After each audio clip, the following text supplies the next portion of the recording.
Nimekaa hapo nikawa naangalia kwenye mtandao. Nimeangalia kwenye mtandao nikakutana na hiki kitu hapa. Ngoja niwasome. RPC mmoja amefariki huko Muhimbili nafikiri.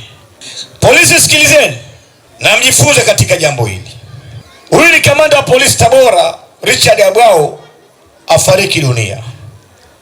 Hii ni taarifa ambayo inakuwa reported na ITV.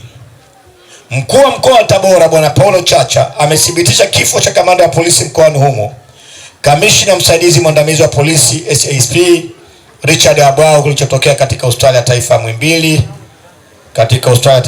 jijini Dar es Salaam alipokuwa akipatiwa matibabu.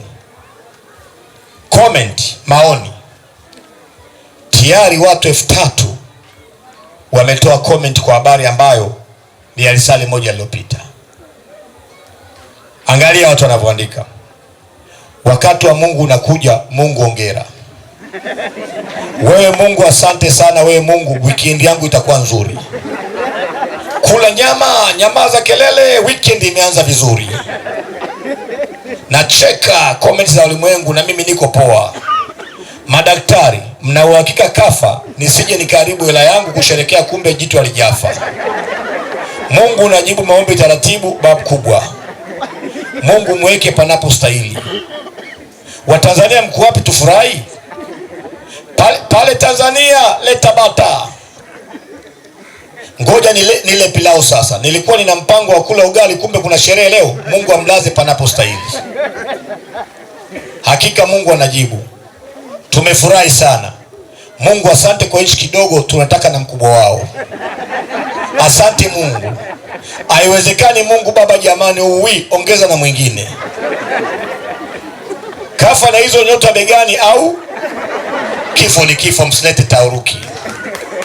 Weekend imeanza vizuri. Kumbe na wao wanakufaga. Pigia Yesu makofi, mazero mbengo zimefunguka. Wananchi hawataki kabisa viongozi wetu. Makofi kwa Yesu.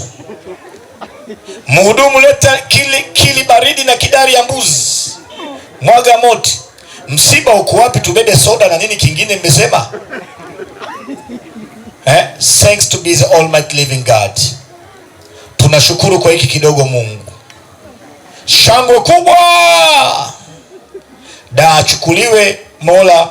Hashukuriwe Mola hata kidogo alichotupa. Weekend itaenda poa sana. Habari njema kabisa, mpigie Yesu makofi. Maana yake ni nini? Wanasiasa wamewaingiza kwenye wadui na watu bila sababu. Hakuna polisi aliyekula kiapo cha kuja kuwa mkatili. Hebu angalia watoto marehemu wanasoma hizi comments za baba yao. Kazi ya polisi is a noble work. Ni kazi ya heshima. Marekani ama Canada, mtoto akiwa firefighter, yani zimamoto, ama akawa polisi, ama akawa mwanasheria, familia inajivuna. Unasikia my son is a police officer. Yani familia ikitoa polisi, familia inajivuna kwa sababu kazi zenu nyewe maafande is a noble work. Ni kazi ya heshima kwa sababu mmekula kiapo cha kufa kwa ajili ya wengine. Hamjala kiapo cha kuharibu wengine kwa ajili ya upumbavu. Ndio maana risasi ikipigwa sisi tunakimbia, wewe unakwenda kukabili risasi uokoe raia. Niye ni kazi ya maana, ni kazi ya thamani. Mmekuja kuingizwa na wanasiasa kwenye upumbavu. Mimi ningekuwa ni polisi mwenye nafasi na tuma kuumiza watu kwa sababu ya uchaguzi, ningevua jezi na Mungu angefungua njia nyingine bora zaidi. Hii ni kazi ya thamani, maafande wangu. It's a noble work. Angalia wewe umekuja hapa, akatokea mtu hapa akataka kunipiga mimi risasi, wewe utachukua jukumu hilo. Utachukua risasi kwa niaba yangu. Utachukua maumivu kwa niaba yangu. Alafu kiapo chenu cha kusimama kwa ajili ya haki na utii wa sheria mmefanya kuwa kiapo cha kusimama na CCM na wizi wa kura na kutesa binadamu. Angalia bosi wenu anakufa. Leo imekuwa weekend bora kwa watu nchi nzima. Comment 3,000, 99% inamshukuru Yesu na wanasema Mungu tunakushukuru kwa kidogo. sasa bado kikubwa.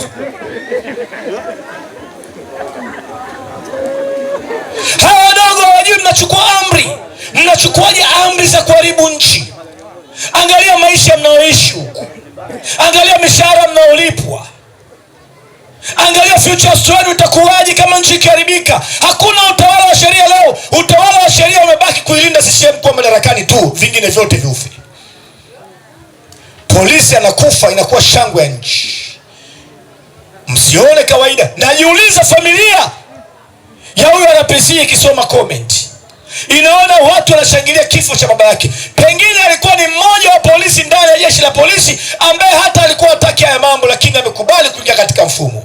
Polisi wa kizungu akipewa oda mbaya, anamsaluti bosi wake, anamwambia sifanyi, taenda kuendesha mkokoteni kuliko nenda kinyume na maadili na kiapo changu. Heshima yenu sio kulinda viongozi walioko madarakani. Heshima yenu ni kusimamia kiapo mlichokula.